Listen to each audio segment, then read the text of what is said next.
As most would know, excitement around generative AI has driven Nvidia stock prices to an all-time high. So today I'm joined by Sidekick CIO, Cyril, who's going to be talking to us about our views on Nvidia. But before we get started, please remember that everything we discuss today is just our views and is not investment advice. And as with all investing, your capital is at risk. So Cyril, can you remind us all what exactly Nvidia does? So Nvidia was perfectly positioned when generative AI kicked off. Nvidia designs the specialized AI hardware that you need to train large language models like ChatGPT, something that we've all grown very familiar with over the last year and a half. They don't just design these chips, but they also provide the software that developers need to really get the most out of their specialized hardware. And the companies that buys these chips from Nvidia include some of the biggest companies in the world, like Microsoft, Amazon, Google, and Meta. So since late in 2023, the Sidekick team has been a bit more cautious on Nvidia due to its valuations.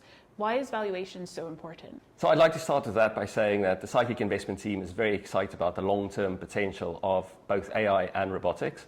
We think we're only just scratching the surface at the moment of what these technologies will be able to enable for us into the future. But as active managers, we have to pay attention not just to future growth, but also how much you have to pay for that growth. We firmly believe that if you overpay for growth, your chances of outperforming the market over the long term drops quite significantly. And to give an example of that, if we all understand how well US tech has performed over the last 10 years, but if you bought US tech at the peak of the previous bubble in 1999, looking through all the way to today, you would have underperformed the S&P 500 a full 24 years later. Great. So tell us a bit more about our holding of Nvidia in Flagship.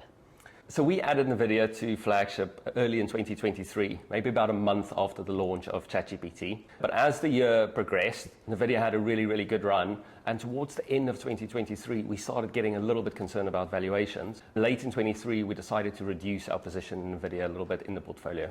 So what are some of the reasons as to why you're more cautious on Nvidia? So there's quite a few reasons why we're cautious on Nvidia. I think the first one is just understanding the semi-conductor industry by looking at history and how the sector performs. So the boom-bust cycle is very common in the semiconductor industry, and it's the industry that Nvidia is in. So that's one of the first reasons, just kind of really having looked at the data and understanding like demand and supply in this industry. The second reason that we're a little bit cautious on Nvidia is got to do with their customer base. Nvidia sells maybe close to 40% of their data center AI chips to the big cloud providers like Microsoft, Google, Amazon, and Meta. But all four of those companies have announced that they're going to make their own AI chips in-house. So we see some risk here that Nvidia might lose some of their sales to some of these big cloud providers. The last reason that we are a little bit cautious is Nvidia sells a lot of their AI chips to startups, but not all of these startups are going to find product market fit. We've already seen some evidence of some companies struggling, and what they've started doing is all of these Nvidia chips that they've bought, they've started reselling that or renting that to other companies in the market. And what that means is new companies, new startups, or some of the big cloud providers now have got a second option. They can rent Nvidia hardware from other companies, and we also see that having the potential to impact Nvidia demand in the future. The Nvidia share price has recently fallen about 20% since its recent highs.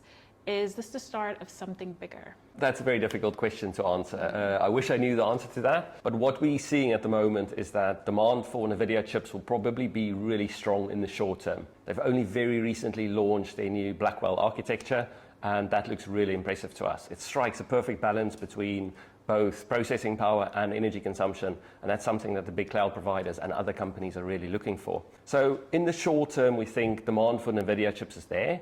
But as time goes on, we think some of these bigger cloud companies are going to get better at making chips in-house. So some of the more traditional chip makers like Intel and AMD, they've recently launched their own AI chips to compete with Nvidia.